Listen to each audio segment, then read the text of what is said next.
시청자 여러분, 편안한 주말 보내고 계십니까? 토요 랭킹쇼 지금 출발합니다. 최진봉 성공회대 신문방송학과 교수, 하종대 채널A 보도본부 선임기자, 정혁진 변호사 나오셨습니다. 어서 오세요. 안녕하세요.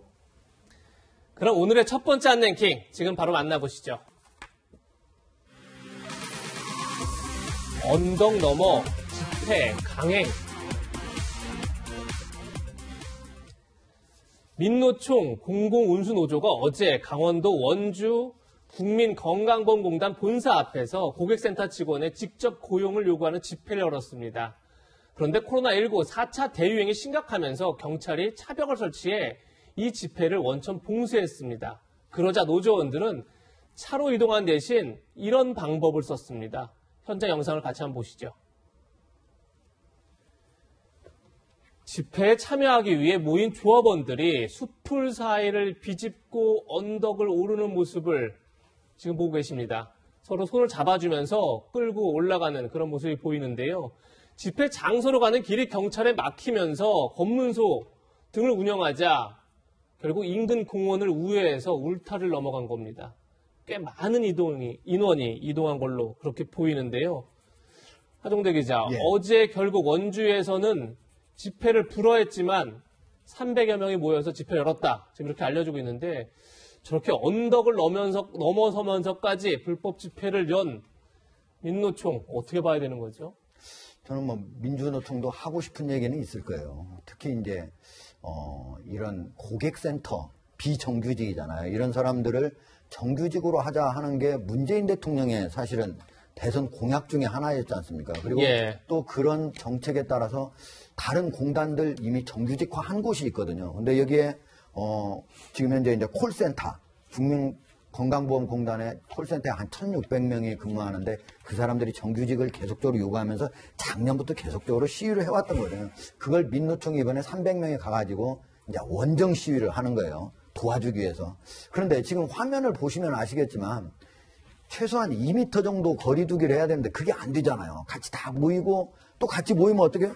함성 지르잖아요. 예. 그리고 또 노래도 부르잖아요. 그렇죠. 지금 원주 같은 경우에는 원래는 한 10명 이하 좀 매일 그 코로나 확진 환자들이 10명 이하로 이렇게 나왔었거든요. 네. 11명 뭐 나온 적도 있고. 근데 최근에 지금 보면은 20일 5명, 21일 13명, 22일 23명. 이렇게 계속 늘었어요. 다만 어제는 지금 갑자기 한 6명으로 줄긴 줄었어요. 예. 근데 여기에 뭐 지금 막 제가 말씀드린 지금 막 늘은 것이 민주노총의 집회 때문에 늘었다 이렇게 얘기할 그렇죠. 건데 그렇게 볼 수 없는 거죠. 그 전에 예. 늘은 거니까 이거는 아마 최소한 4, 5일 뒤부터 늘어날 수 있을 것이라고 이렇게 생각이 드는데 지금 이런 상황에서 원주시장이 여기를 4단계로 오히려 높이고 시위도 한 명 1인 시위 빼고 못하게 이렇게 해놨으면 조금 더 협조를 해주고 설령 시위를 하더라도 좀 떨어져가지고 의견을 표현했으면 좀 더 나았을 텐데 꼭 저렇게 했어야 되는가 이런 좀 아쉬움이 있습니다. 네, 변호사님 앞서서 하 기자가 짚어주긴 하셨지만 일단 원주시에서도 강력 대응을 한 게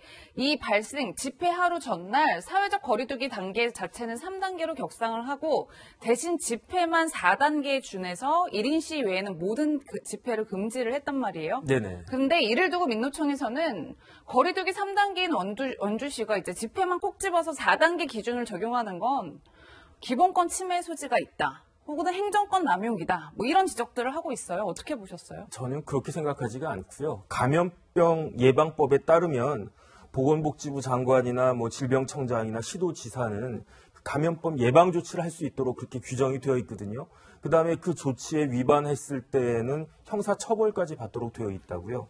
그러니까 우리나라 헌법에 어떻게 되어 있냐면 국민의 자유와 권리는 국가안전보장, 질서유지 그리고 공공복리를 위해서 필요한 경우에 제한할 수 있도록 그렇게 규정을 하고 있는데 지금같이 코로나가 창궐하고 있는데 저런 조치를 내린 것이 뭐 질서유지나 공공복리를 위해서 부당한 것이다라고 누가 생각을 하겠습니까? 그다음에 전 또 어떤 게 데자뷰처럼 생각이 나냐면 사랑제일교회. 그때 사랑제일교회가 이렇게 막 모였을 때 사랑제일교회도 이거 위헌이다라고 이야기를 했고요. 그다음 최근에 보니까 대면 예배를 금지하는 것은 위헌이다라고 헌법소원까지 최근에 냈다라고 해요. 이 사랑제일교회와 민노총이 뭐 다른 것 같지만 제가 봤을 때 본질적인 면에서는 무슨 차이가 있나 그런 의문이 드는 겁니다. 네. 역시 가장 불안하고 답답한 사람은 지역 주민들과 상인들이 아닐까 싶은데요. 원주 지역 상인들의 목소리 한번 들어보시죠. 근처에 계신 분들은 시끄럽고 또 코로나 위험도 있고 그렇다고 가뜩이나 했는데 장사 접어놓고 거기 나가서 뭐 안 돼, 뭐 시위를 할 수도 없는 거고. 이 코로나 때문에 지금 다들 사정을 하고 있는 자영업자들은 뭐라고 지금 좀 답답하네요, 답답해. 본인들만 생각하는 그 처사라고 보여집니다. 저희 상인들이 지금 분노할 수밖에 없고요. 저희 또한 모든 수단을 동원해서 그 맞대응을 할 계획입니다. 네, 방금 들으신 것처럼 원주 상인회에서는 모든 수단을 동원해 맞대응을 하겠다 이렇게 밝혔는데 변호사님, 네네. 지역 주민, 지역 상인들이 맞대응할 수단 어떤 게 있을 수 있죠?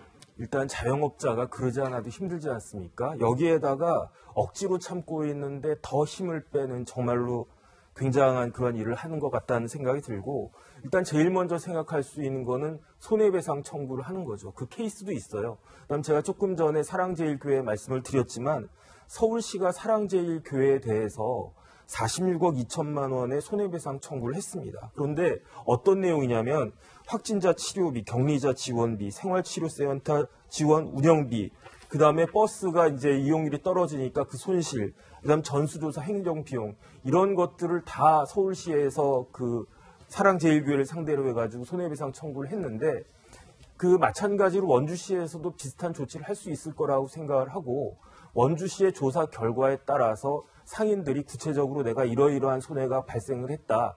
예컨대 매출이 뭐 이전에 비해서 얼마가 떨어졌다. 그 부분에 대해서 배상하라 그러면 이용될 확률도 적지 않을 것 같다. 이렇게 생각이 듭니다. 네. 앞서 민노총은 지난 3일 서울 도심에서도 불법 집회를 강행했었습니다. 당시 8천여 명이 모여서 한 1시간 50분 동안 지휘를 진행했었는데요. 당시 영상 함께 잠시 보시겠습니다. 지난 3일 영상인데요. 보시는 것처럼 발 디딜 틈 없이 종로 거리를 가득 메운 집회 참가자들이 이렇게 구호를 외치면서 불법 집회를 벌이는 모습입니다. 당시 집회 참가자 중에 3명이 코로나19에 확진이 됐다고 하는데요. 당시 집회 이후 선제검사 얘기까지 나왔었는데 확인을 해보니 질병관리청이 집회 2주가 지난 17일을 이해야 참석자 전원에 대한 진단검사 행정명령을 내렸다고 합니다.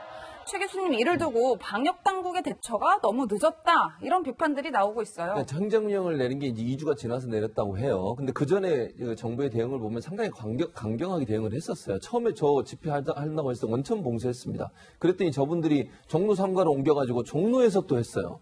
그리고 잘 아시는 것처럼 총리가 나서가지고 제발 선제검사 받아달라 요청을 했죠. 안 받아들이는 거잖아요, 결국은. 저는 민주노총의 저런 행동도 태도도 정말 잘못됐다고 생각해요. 국민들이 불안해하고 국민들이 정말 어떤 일이 일어난지 불안해하는 상황이면 적극적으로 본인들이 나서서 해줘야 돼요, 자발적으로. 예. 총리가 요청하고 총리가 그렇게까지 얘기했는데 무시하고 안 하고 그러니까 결국 이제 어쩔 수 없이 행정명령까지 내리게 된 건데 물론 그런 행정명령이 늦어졌다고 얘기할 수도 있겠지만 가능한 한 자발적으로 할 수 있는 방안들을 찾기 위해서 정부는 노력을 했던 것 같고 그걸 민노총이 제대로 안 받아들여주는 이런 문제가 발생한 거예요. 저는 그 방역당국이 정부가 뭐 대처를 잘못했다 그렇게 보진 않아요. 예. 민노총이 저런 행동을 한 게 저는 잘못했다고 생각하고 국민들의 우려와 걱정이 이렇게 많은데 굳이 저렇게까지 해야 되는지 그리고 본인들이 어쨌든 집회에서 그게 발생했는지 안 했는지 지금 모르는 상황이지만 뭐 몇 명이 확진이 됐잖아요. 그럼 그렇죠. 자발적으로 모든 사람한테 하라고 얘기하는 게 맞지 않겠습니까?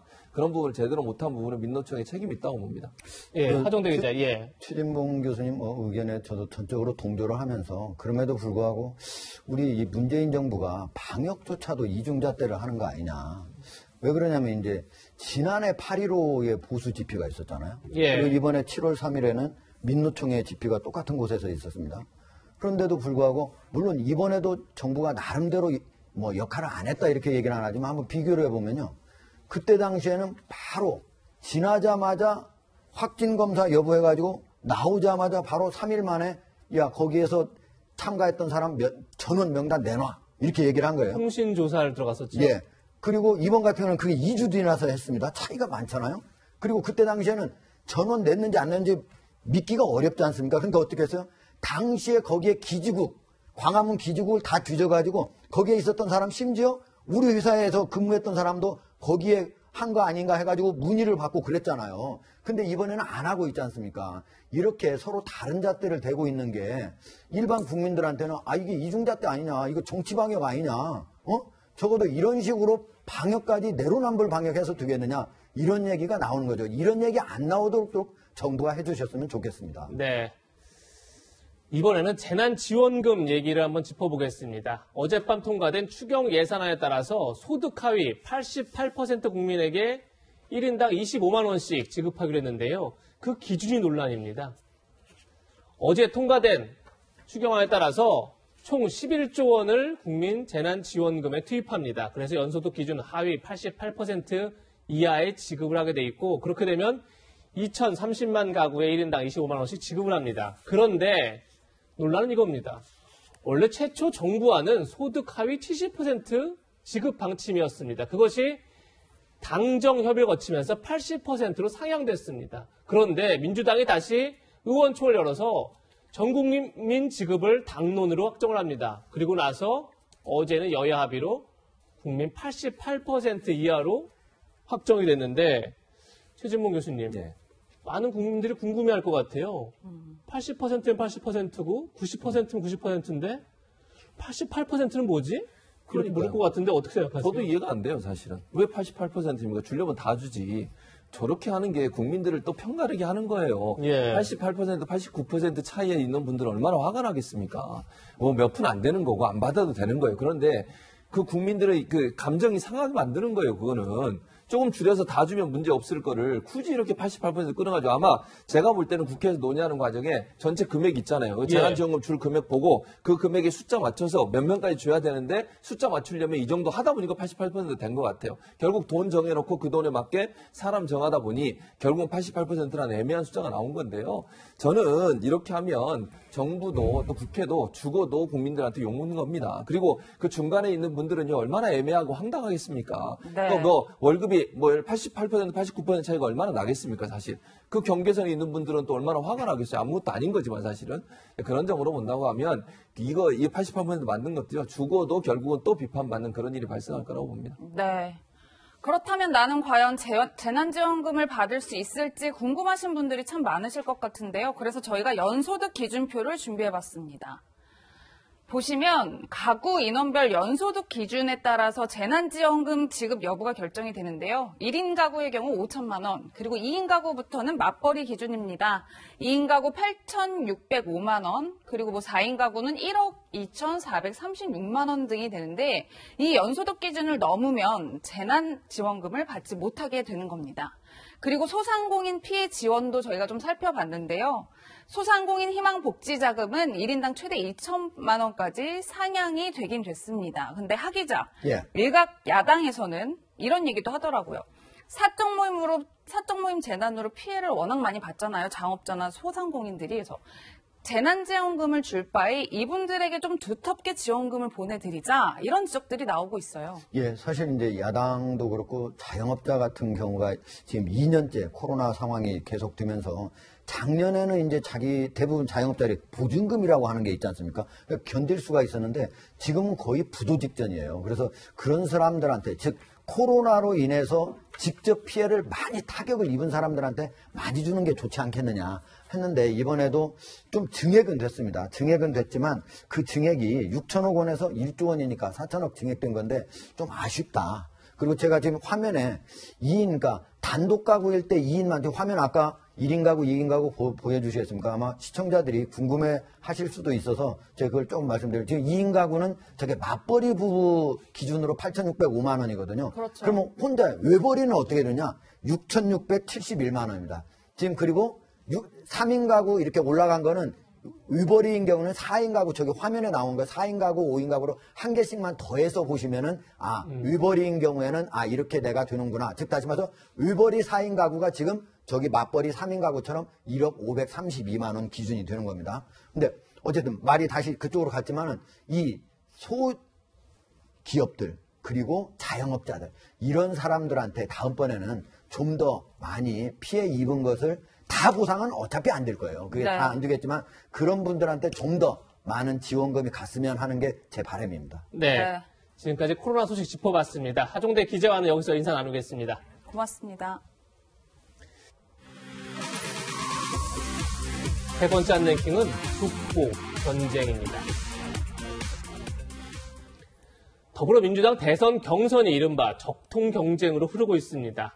적자, 서자, 맏며느리, 마치 조선시대를 연상케 하는 그런 단어들이 등장하고 있는 건데요.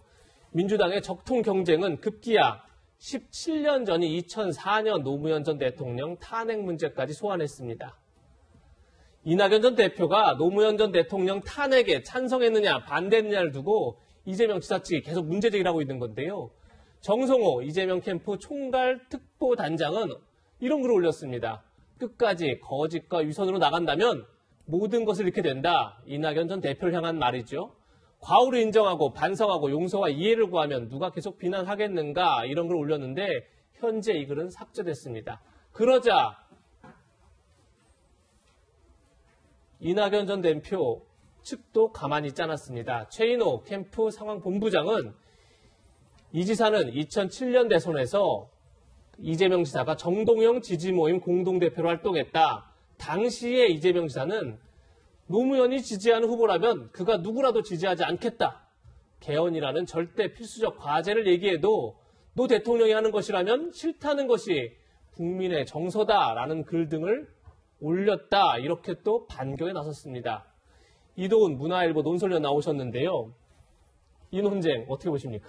왜 17년이나 지난 문제를 갖고 이렇게 치열하게 갈등을 하느냐. 왜 조선시대처럼 무슨 적통 맏며느리 서자 얘기가 나오느냐. 뭐 이렇게 비판도 할 수 있지만 이 문제는 지금 17년 전이나 조선시대 문제가 아니라 현재 치열하게 벌어지는 문제입니다.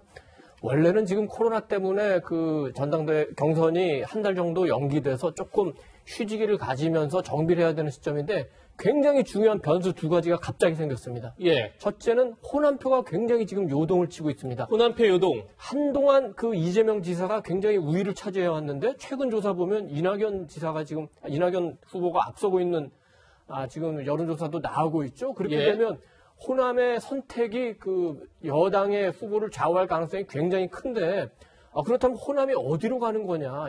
호남이 일찌감치 전략적 선택을 하는 거냐. 이런 문제가 있기 때문에 지금 물러설 수 없는 싸움이고 두 번째는 친문 적통이라고 하는 이른바 적통이라고 하는 김경수 지사가 수감되는 이제 일이 벌어졌습니다. 예. 신문사에서는 어떤 얘기가 나오냐면은 네.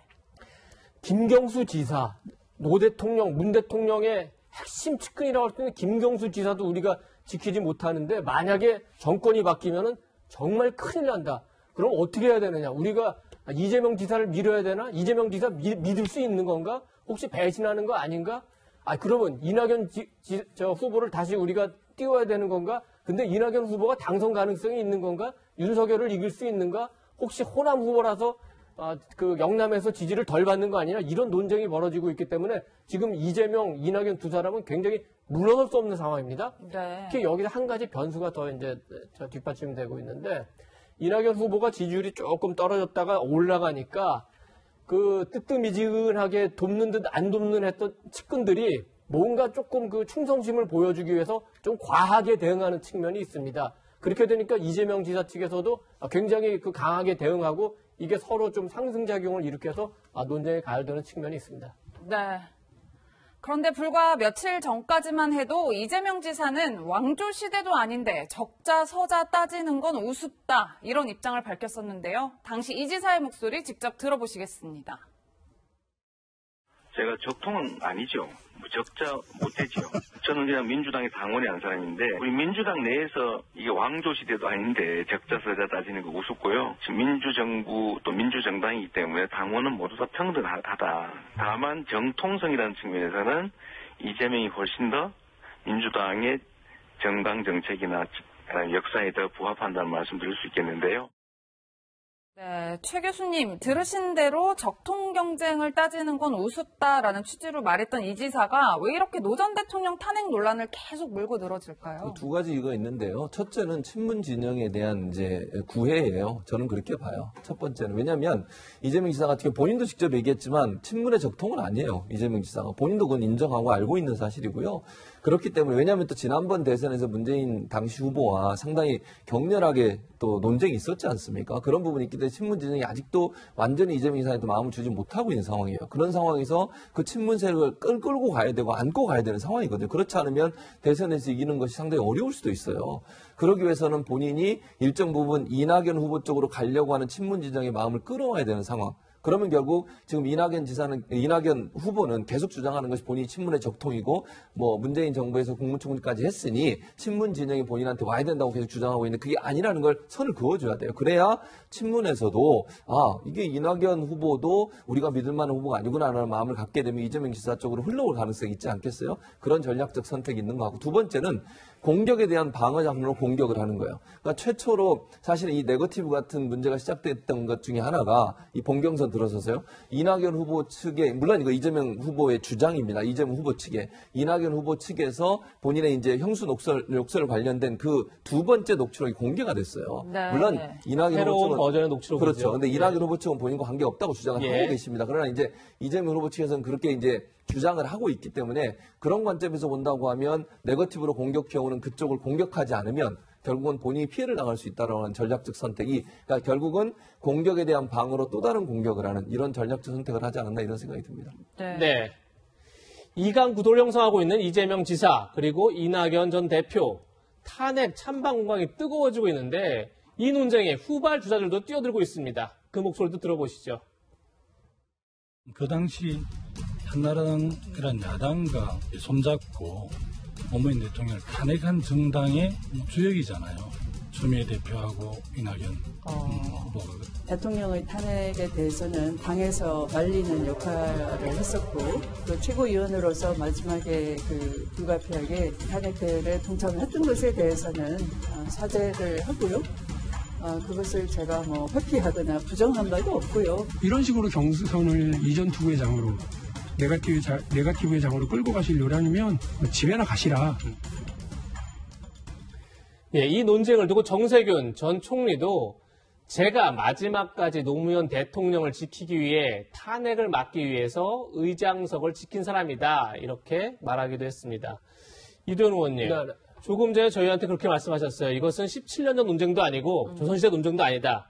지금 현재의 친문이라든지 호남의 표심을 두고 경쟁을 하는 거다. 이렇게 말씀해 주셨지만 그럼에도 저렇게 2004년도에 탄핵에 찬성했는지 반대했는지를 가지고 논쟁하는 건 글쎄요. 민주당이 어쨌든 미래로 나아가는 미래 비전을 제시하는 게 대선이라면 좀 거꾸로 가는 방향이 아닌가 이렇게 생각이 들긴 하는데 어떻게 보십니까? 뭐 조금 거꾸로 보면은 이렇게 이제 시끄러워지니까 많은 사람들이 관심을 갖고 민주당 그 후보들이나 당의 지지율이 약간 오르는 측면은 있어요. 그렇지만 적통 논란이라는 게 이제 얼마나 허무한 얘기냐면은 뭐 노무현 전 대통령의 이제 적통을 따진다면 노 전 대통령의 실질적인 적통은 누굽니까? 개인적으로 보면은 건호 씨 그다음에 정현 씨 두 분이지만 두 분은 정치를 하지 않으시고 뭐 앞으로도 할 가능성은 뭐 별로 커 보이지는 않습니다.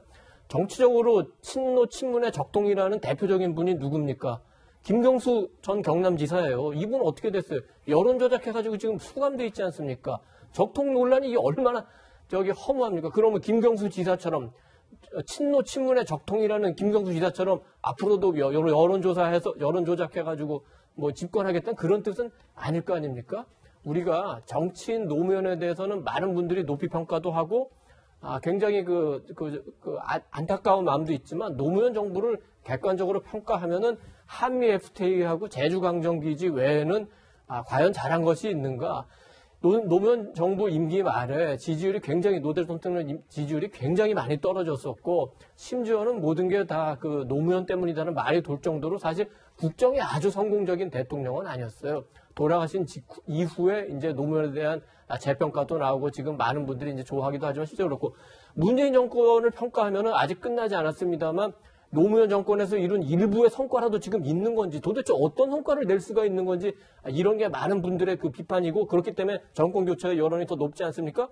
이런 상황에서 우리 이재명 앵커가 잠깐 얘기한 대로 미래로 가는 뭐 청년이라든지 부동산 해결 문제라든지 민의 산업이라든지 이게 아니라 무슨 노무현 탄핵에 찬성을 했느냐 안 했느냐 누가 적동이냐 아니냐 이게 물론 당내 경선에서는 중요할지 모르지만 유권자 전체로 보면은 좀 동떨어진 얘기고 유권자들의 민심과는 거꾸로 가는 얘기인 거 아닌가 이렇게 생각합니다. 예. 노무현 정부와 문재인 정부에 대한 평가는 이도훈 의원님의 개인적 의견이라는 점 밝혀드리고 김경수 지사는 다음 주 월요일 수감된다는 점도 밝혀드립니다. 네. 당 지도부는 이렇게 대선 후보들에 과열되자 대선 후보들에게 자제를 당부했습니다. 송영길 대표의 발언 듣고 오시겠습니다. 우리 모두는 원팀이라는 생각으로 자신이 우리 민주당의 후보가 되면 나머지 5명의 후보와 그 지지자들이 나의 본선 당선을 위해 도와줄 동지다는 생각을 항상 염두에 두고 논쟁을 하고 비판할 때 이 금도가 지켜질 수 있다고 생각합니다. 저희 당에서도 선관위에서 후보님들을 모시고 이러한 협정을 체결하고 보다 정책적이고 미래의 경쟁이 될 수 있도록 유도해 가겠다는 말씀을 드리겠습니다. 네, 변호사님, 당 지도부는 금도를 지키라 이렇게 자제를 요구하고 있지만 저희가 앞서 후보들의 목소리 들어봤는데 이미 감정 싸움의 영역으로 들어간 것 같아요. 참 송 대표 답답하실 것 같다 그 생각 드는데 이게 국회의원이나 시도지사를 뽑는 게 아니고 대통령을 뽑는 그 선거가 아니겠습니까? 게다가 지금 굉장히 팽팽하고 또 한때는 이낙연 지사가 그 이낙연 전 대표가 굉장히 앞서가 있지 않았습니까? 그런데 제가 봤을 때 무엇보다도 그 이 지사와 이 전 대표의 개인 간의 문제가 아니고 그룹 대 그룹의 대항 같은 생각이 막 들어요. 왜냐하면 같은 영향인데도 같은 여권인데도 그 성향이나 심지어 이념과도 같은가 하는 생각이 들 정도로 이낙연 전 대표를 지지하는 사람들과 그 이재명 지사를 지지하는 사람들의 성향이 굉장히 다르다 일단 그런 생각이 듭니다. 그렇기 때문에 아마 송 대표 같은 경우에는 고래 싸움에 새우등 터지는 그런 심경이 아닐까 그런 생각이 듭니다. 네. 네, 그야말로 난타전을 벌이고 있다 이렇게 표현할 수 있을 것 같은데 이재명 지사와 이낙연 전 대표 서로 다른 전략으로 표심을 공략하고 있습니다. 이재명 지사는 불법 영업을 하는 유흥업소를 직접 찾아 행정 조치를 했습니다. 그 모습 잠깐 보시죠. 지난 22일 밤입니다. 이재명 지사가 안양시에 위치한 한 유흥주점을 불시에 점검했습니다. 이 자리에서 지금 문을 뜯고 있는 그런 모습을 볼 수 있는데 이 자리에서 심야 집합 금지를 어긴 접객원 손님 7명을 적발했습니다. 이 지사는 당시 40명의 담당 공무원과 함께 현장을 직접 지휘했다고 합니다. 최지문 교수님, 저 모습을 보니까 지난해 초에 코로나 1차 대유행 때도 신천지 현장에 가서 직접 강제 봉쇄도 하기도 하고 단속 공무원들과 같이 현장에 나갔던 이재명 지사의 모습이 생각나는데 아마도 저렇게 강한 행정가의 면모를 보여주는 것 저 때가 이제 가장 어떻게 보면 국민적 지지를 많이 받았다 이런 계산이 좀 깔려 있다 이렇게 볼 수 있을까요? 그렇죠. 그 당시에 기억하실 거예요. 신천지 제대로 대응을 못하고 있었잖아요. 경찰도 검찰도 대응을 못하고 있었고 정부도 범정부 차원에서 대응을 제대로 못하고 있을 때 경기도 지사가 직접 나서서 그다음에 특사경이 있거든요. 특별사법경찰이 있기 때문에 특사경과 함께 그때 신천지 본산이라고 하는 궁전인가 어디를 가서 그냥 바로 압수를 했죠. 예. 그런 부분이 사실 국민들을 볼 때는 정말 잘한다 이런 박수를 받았던 중요한 요인 중에 하나예요. 그 당시에는 사실 신천지가 지금은 어느 정도 조용해졌습니다만 그 당시만 해도 신천지가 사실은 확산의 주범이었고 그 당시에 많은 부분 영향을 미쳤던 부분이 있지 않습니까? 그걸 막지 못한다고 하면 엄청나게 확산될 수 있는 위험성이 있었기 때문에 그러니까 결국은 이재명 지사 입장에서는 본인이 경기도지사로서 행정관으로서의 명성을 보여줄 때 지지율이 높았어요. 그리고 국민적 어떤 지원도 있었고요. 근데 그렇다고 하면 본인이 대선 과정에서도 그런 전문성을 키우는 것, 또 보여주는 것은 대단히 중요하다고 생각합니다. 물론 아까 우리가 얘기했던 네거티브나 무슨 서로 간의 어떤 주고받는 공방 이런 것보다도 이재명 지사만이 할 수 있는 독특한 형태의 행정자의 모습, 그런 어떤 전략 이런 부분들이 사실은 국민들한테 박수받는 부분이거든요. 그러니까 능력이 검증된 지도자라는 면모를 보여주는 게 저는 중요하다고 보여주기 때문에 저런 모습이 어찌 보면 다시 지지율을 끌어올리는 데 중요한 역할을 할 거로 보고요. 앞으로도 경기도지사 역할을 할 수 있는 범위 내에서 할 수 있는 모습을 보여주는 것도 어찌 보면 국민들한테 좋은 평가를 받을 수 있는 기회라고 생각을 합니다. 네. 반면 이낙연 전 대표는 어제 경남도청을 찾아 친문 적통인 김경수 전 경남지사를 엄호했습니다. 이낙연 전 대표의 목소리 들어보시겠습니다. 문재인 후보는 압도적으로 선두를 달리고 있었기 때문에 그런 일을 해야 할 필요도 없었고 의지도 갖지 않았으리라고 확신합니다. 저는 김경수 지사님의 진실을 믿고 있습니다. 네, 이 의원님, 이 전 대표의 이 행보 어떻게 평가할 수 있을까요? 이낙연 후보는 한때 40%까지 그 지지율 올라가지 않았습니까? 그러다 한 자릿수까지 떨어졌었는데 최근에 전략이 뭐였냐면은 경선 시작 전에 18%까지 회복하면 우리가 이길 수 있다 이렇게 생각했는데 어느 정도 저 목표를 지금 채우고 있죠. 지금 이낙연 후보 캠프에서는 호남을 장악하고 PK에서 선전하면은 대통령이 될 수 있다 이런 전략을 짜고 있습니다. 그래서 가장 중요시하는 게 그 호남입니다. 호남부터 먼저 잡아야 되는데 호남에서는 어떤 생각을 하냐면은 이재명은 영남 후보고 이낙연은 호남 후보인데 호남 후보가 그 당선이 될 수 있을까? 이에 대한 우려를 먼저 넘는 것이 그 이낙연 대표의 가장 큰 숙제고 그걸 넘어서 호남의 전략적 선택을 받으면 굉장히 유리해지고 두 번째 PK 이제 친문들의 마음을 잡는 게 가장 중요한데 지금 그 김경수 지사가 갑자기 그 수감되는 상황이 벌어졌기 때문에 지금 집중적으로 그 부분을 공략하고 최근의 일정을 보면은 그 이낙연 후보가 굉장히 부산을 자주 갑니다. 네. 여기에 이제 그 전략이 담겨 있는 거고 이건 당내 전략이고 이제 좀 더 그 대통령 후보 대통령 당선까지 간다면은 좀 더 이제 넓게 봐야죠. 문재인 정부를 계승하겠다고 하는데 그거 갖고 과연 그 전체 유권자의 그 지지를 받을 수 있는지 그러면 당선 뒤에 미래를 향해서 어떻게 갈 건지 부동산 문제, 4차 산업 문제 이런 거에 대해서는 아직 그 특별하게 이낙연 후보가 그 메시지를 내지 않고 있는 것 같습니다. 그런 점에서 일단 호남에서 실제로 이재명 지사를 역전하는지 PK를 중심으로 한 친문의 마음을 잡을 수 있는지 사실 그 김경수 지사가 구속되면서 친문 핵심들은 굉장히 지금 위기감을 느끼고 있습니다. 그걸 해소해 줄 수 있을지. 현재 이낙연 캠프에서 의원이 12명에서 20명으로 늘어가서 지금 30명 정도 지금 지원을 하고 있다고 그러는데 이재명 캠프에서는 공식적으로 30명, 그러지만 비공식적으로 60명이 지원한다고 하니까 그 균형도 어떻게 맞춰야 될지 좀 두고 봐야 될 것 같습니다. 네. 지금까지 여권의 적통 경쟁 소식 짚어봤는데 이번에는 야권 소식을 짚어보겠습니다. 저희가 준비한 오늘의 마지막 한 랭킹입니다. 문제는 지지율. 국민의힘은 8월 경선 버스 출발을 두고 윤석열 전 검찰총장의 입당을 하느냐 마느냐 이것을 가지고 내용을 겪고 있죠.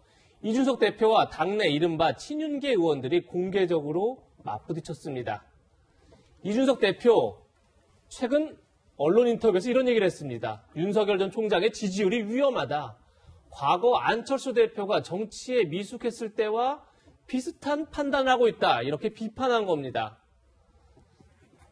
이 대표는 최근 윤 전 총장 지지율 하락세를 지적하면서 안철수 대표와 비교했는데요. 이 대표가 앞서서 한 이 발언도 친윤계 의원들의 감정을 건드렸습니다. 어떤 발언인지 들어보시죠. 윤석열 후보를 비빔밥 당근으로 비유한 거에 대해서 네, 저는 비빔밥에서 당근과 고기와 계란과 모든 것은 동등하게 중요한 것이라 생각하기 때문에 저는 당근이 비하라고 생각하는 생각 자체가 저는 약간 의구심이 듭니다. 저는 당근 없으면 안 먹습니다. 이 전 대표가 윤석열 전 총장을 당근에 비유하자 어제 국민의힘 정진석 의원은 윤석열을 비빔밥 당근으로 폄하했다 이렇게 직격했습니다. 그리고 권성동 의원도 당대표는 정치평론가가 아니다. 더 이상 윤 전 총장을 비하하지 마라. 이런 취지의 얘기를 했는데 이도현 의원님, 지금 이준석 대표를 두고 친윤계 의원들이 공개적으로 반기에 나섰다. 이건 어떤 의미가 있는 거죠? 우선은 우리 이재명 앵커처럼 영향력 있는 언론인이 친윤이라는 그 단어를 사용한 게 굉장히 좀 주목되는 그 점이 있어요. 왜냐하면 항상 그 정당에서는 친반이 있는데 늘 친이 승리합니다. 친 YS가 이겼고, 친 이명박이 이겼고, 친 박근혜가 이겼고, 그렇기 때문에 지금 그 민주당 내에서 싸우는 그 구도도 원래 친문 반문에서 친 이재명 반 이재명으로 갔다가 지금 다시 혼란스러워지면서 다시 친 이재명인이나 친문이나 싸움으로 되고 있지 않습니까? 예. 그래서 만약에 친윤을 굳히게 된다면 윤석열 후보가 굉장히 유리한 고점을 차지한다고 보고, 지금 시간이 없으니까 윤석열보다는 이준석 대표의 이제 입장을 조금 한번 설명을 하겠습니다. 예. 이 지사가 이제 36세 영선으로 당선이 되긴 했는데 사실 지금 당에서 굉장히 외로운 처지예요. 최고위원 가운데 많은 분들이 윤석열 총장을 지지하거나 홍준표 전 의원을 지지하거나 뭐 정미경 의원 같은 경우에는 이제 이준석 대표도 지지하지만 또 윤석열 후보도 응원하는 그런 입장이 있기 때문에 지도부에서 조금 그 지원을 못 받습니다. 예. 일부 여의도 연구원장이나 인재영입위원장이 바른정당 출신으로 조금 인연은 있지만 전체적으로 그 당에서 지원을 못 받으니까 혼자 그럼 본인의 그 스스로 살 길을 찾아야 되는 측면도 있어요. 그러다 보니까 방송에 많이 나가서 얘기도 하다 보니까 메시지도 강해지고 하는 측면이 있기 때문에 당에서 조금 이 대표에 대한 어떤 조금 배려도 필요하지 않냐.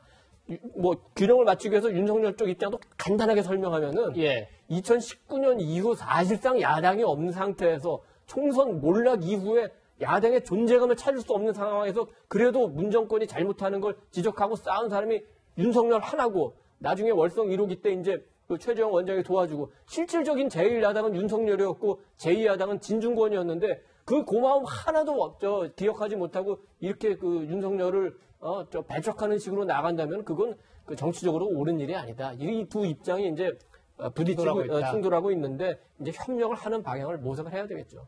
네. 이준석 대표는 4.7 재보궐의 승리가 윤 전 총장 덕분이라는 정진석 의원의 지적을 두고도 재반격에 나섰습니다. 그 목소리도 들어보시겠습니다. 윤석열 총장에 의해서 이뤄낸 승리라고 말씀하십니까? 그건 저는 너무 선을 넘었다 이렇게 생각하고 우리 당내에 계신 중진위원들께서는 정중동의 자세로 가셔야 되는 것이 아닌가 그런 생각을 합니다. 네, 뿐만 아니라 이 대표는 자신의 SNS를 통해서 당내 주자 바짓가랑이를 붙잡아야 한다느니 모셔와야 한다느니 하는 주장엔 선명하게 반대한다라고 이렇게 강하게 글까지 올렸는데요. 최 교수님, 저희가 앞서 짚어봤지만 윤 전 총장의 입당 여부를 두고 당에서 이렇게 내홍이 일어나고 있어요. 어떻게 분석할 수 있을까요? 저는 이거 계속될 거라고 봐요. 쉽게 해결 안 될 겁니다. 이준석 대표하고 지금 소위 이제 윤석열 전 총장을 지지하는 의원 그룹이라고 얘기해야 되겠죠. 그 그룹 간에 갈등이 계속될 거라고 봐요. 왜냐하면 윤석열 전 총장은 당장 입당할 생각이 없어요. 근데 8월에 지금 출발하는 버스에 입당해야 된다. 안 하면은 불이익을 당할 수 있다. 이렇게 지금 계속 경고를 날리고 있는 거 아니겠습니까? 물론 이준석 대표 입장에서 윤석열 전 총장을 들어오게 만드는 하나의 지렛대로 활용을 하지만 이 입장을 바꿀 가능성이 저는 좀 낮다고 봐요. 이준석 대표 입장에서 예전에는 좀 조용했어요. 예컨대 그 송영길 대표의 논의하고 나서 그거 다 뒤집을 때도 그리고 당내에서 여러 가지 반문이 있고 거기에 대해서 불만이 있으니 그걸 인용하는 쪽으로 받아들이는 쪽으로 갔지 않습니까? 그런데 지금 보면 조금씩 본인의 목소리를 내기 시작해요. 제가 볼 때 이준석 대표 입장에서 계속 밀리지 않겠다라고 하는 의사를 표현했다고 저는 보거든요. 그런 차원에서 본다고 하면 친윤이라고 소위 얘기하는 윤석열 전 총장을 지지하는 의원 그룹과 이준석 대표 사이에는 갈등 요소가 아직도 남아있어요. 잠재적으로. 예를 들면 그러면 이준석 대표가 그걸 인용하고 받아들여주고 예컨대 좀 늦게 들어와도 됩니다. 나중에 단일화 합시다. 이렇게 정리하면 되는데 이준석 대표가 지금까지 했던 말인데 그거 한 번에 뒤집을 수 없는 상황 아니겠어요? 그런 상황이라고 하면 이준석 대표 입장에서 대표로서의 자존심도 있는 것이고 본인의 어떤 권위를 찾아야 된다는 생각도 있을 테니까 그런 부분에 충돌이 있을 거고 마지막으로 하나 더 얘기하면 이준석 대표에 대해서 윤석열 전 총장을 지지하는 그룹에서 의문점을 갖고 있는 게 하나 있을 경우에 유승민 전 의원을 미는 거 아니냐라고 하는 의문이에요. 이런 서로 간의 어떤 의문, 의심 이런 부분들이 계속 강화되게 되면 이 두 그룹 사이에 갈등이 더 커지지 않을까 하는 생각이 있습니다. 네. 친윤계 중진들의 이준석 대표 공격을 두고 홍준표 의원도 나섰습니다. 홍준표 의원은 당원과 국민 뜻으로 선출된 당 대표를 분별 없이 흔드는 건 잘못된 행동이다 라면서 이준석 대표를 거들었는데요. 이돈 의원님, 조금 전에 친이 붙는 사람이 이긴다. 친반에서 친윤석열이 친이 붙었다면 이길 수 있다. 그런데 또 친홍준표도 있고 친유승민도 있고 다 있는 거 아닌가요? 그러니까 우리 홍준표 의원은 이제 조금 윤석열 후보에 대해서 조금 서운한 점이 있긴 있습니다. 왜냐하면은 본인이 가장 가깝다고 생각하는 측근 한 분이 최근에 그 홍준표 대표를 찾아가가지고 아무래도 그 대통령은 윤석열이 돼야 될 것 같으니까 홍 대표님이 조금 양보하고 당권 쪽으로 하면 어떻겠습니까? 이런 식으로 그 얘기를 한 거예요. 그것 때문에 그 홍 대표가 굉장히 조금 그 서운하게 생각하면서 그때부터 윤석열 그 전 총장에 대한 그 공격을 많이 하고 그랬는데 현재 당내 세력을 정확하게 보면은 확고하게 그 세력이 있다고 보는 거는 유승민 대표가 가장 큰 것 같습니다. 국회의원 한 12명에서 16명 정도. 윤석열 전 총장이 6월 29일 날 정치 선언할 때 당에서 24명, 무소속 1명에서 25명이 갔죠. 예. 그리고 그보다 이제 더 물밑에서 지원하는 분들이 많다고 윤석열 캠프에서는 주장하고 있고. 네.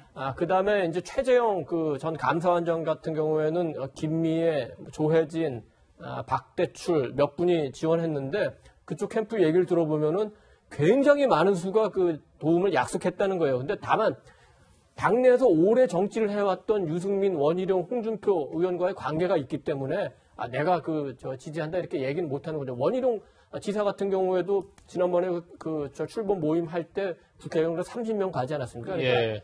아직은 국회의원들이 굉장히 좀 관망하는 상태예요. 우리가 바람이 불면은 풀이 먼저 눕고 바람보다 먼저 일어난다고 하는데 풀보다 먼저 움직이는 분들이 우리 국회의원 분들이에요.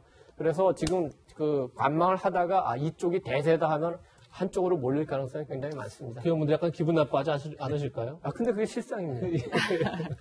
네, 정 변호사님 제가 뭐 덧붙여서 질문을 드리면 이제 네. 현역 의원들의 당내 지지 말씀 주셨잖아요. 네네. 오늘 보도에 따르면 친윤계 일부 의원들이 동료 의원들에게 윤석열 지지 서명 연판장을 돌린다 뭐 이런 보도도 나오고 있는데 실제로 이양수 의원도 공개적으로 이렇게 윤석열 전 총장을 응원한다라고 지지 표명을 했어요. 앞으로도 더 나올 가능성이 있을까요? 일단 연판장 돌린다는 게 무슨 뜻이냐면요. 이름 쓰고 도장 찍으라는 이야기거든요. 다시 말해서 커밍아웃을 해라. 근데 이런 그 국회의원들은 어떤 생각을 하냐면 지금 윤석열 전 총장의 지지율이 좀 빠지고 있긴 하지만 정권 교체를 위해서라면 그래도 윤석열 외에 대안은 있을 수 없다라고 생각하시는 분들인 것 같아요. 그런데 최근에 그 이준석 대표의 발언은 단순히 부적절한 것일 뿐만 아니라 그러한 발언으로 인해서 윤 전 총장의 지지율에 작지 않은 영향을 미친다라고 생각을 하는 것 같고 그다음에 게다가 이제 최재형 감사원장 입당하지 않았습니까? 네. 최재형 감사원장의 지지율이 올라가면 그 지지율은 어디서 오는 것이냐? 결국은 윤 전 총장의 지지율에서 오는 것이기 때문에 지금 이 정도에서는 그 윤 전 총장을 위해서라도 이준석 대표를 견제할 필요성이 있다라고 생각을 하는 것 같습니다. 네. 네, 결국 문제는 지지율이 아닌가 싶습니다.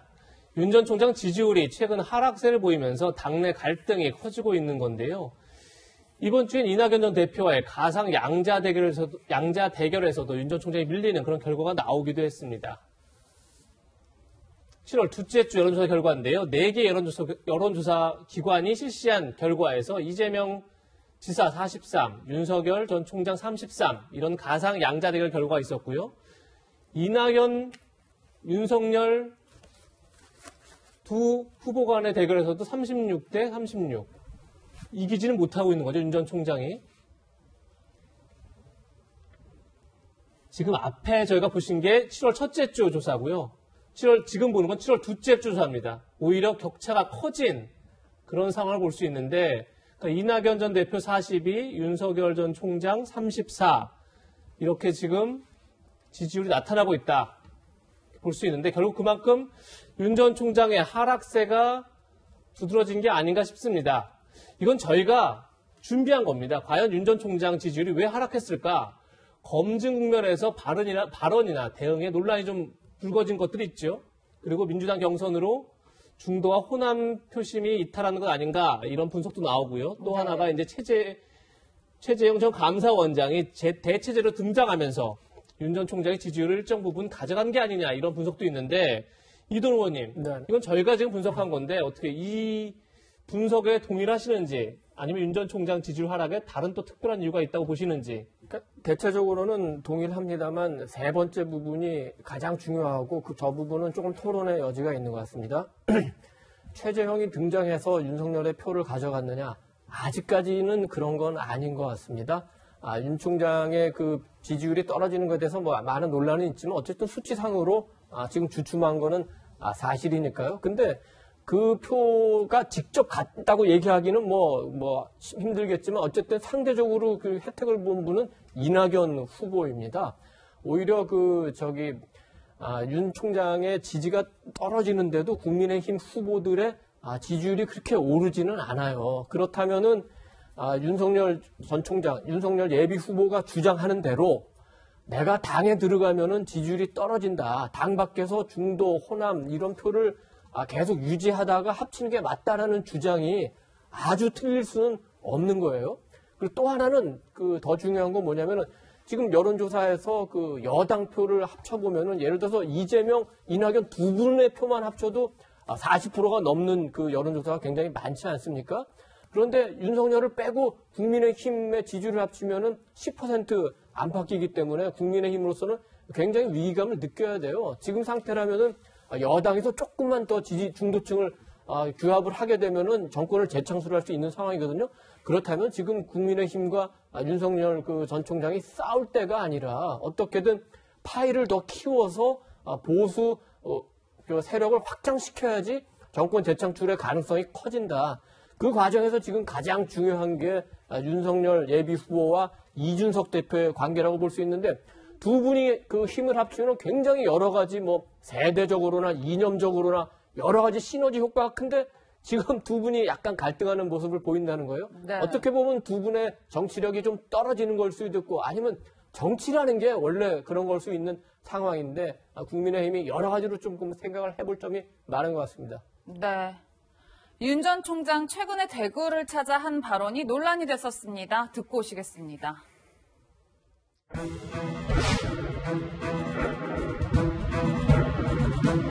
초기에 이 코로나가 확산되는 곳이 대구가 아닌 다른 지역이었다면 정말 이 질서 있는 그 처치나 이런 그 진료가 안 되고 아마 밀란부터 일어났을 거다. 이 지역에서 배출한 대통령에 대한 그 수사 소추를 했던 것에 대해서 좀 섭섭하거나 좀 비판적인 시각을 갖고 계시는 분에 대해서는 충분히 저는 이해하고 또 제 마음속으로도 송구한 부분도 없지 않습니다. 네, 이번에는 최재형 전 원장의 얘기를 하나 짚어보겠습니다. 최 전 원장의 정치적 발언을 구체적으로 시작했는데 바로 이재명 경기지사의 기본소득을 두고 이렇게 비판했습니다.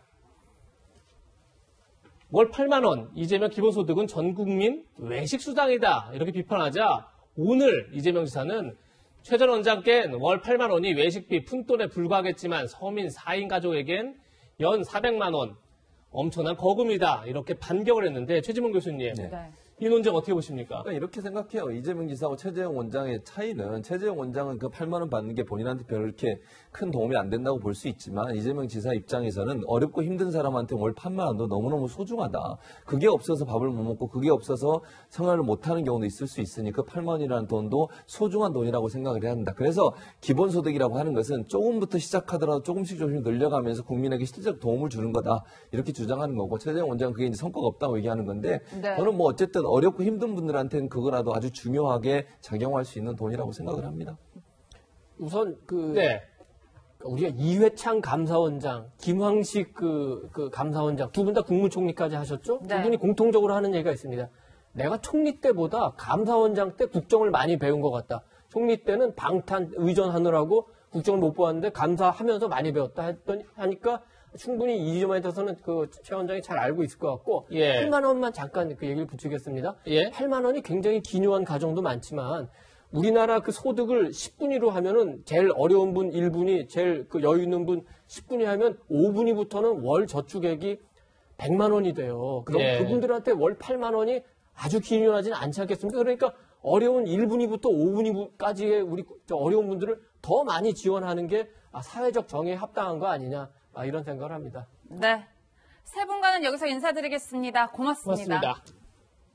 저희는 60초 광고 뒤에 돌아오겠습니다. 네, 저희는 다음 주 토요일 더 알찬 내용으로 찾아뵙겠습니다. 시청해주신 여러분 고맙습니다.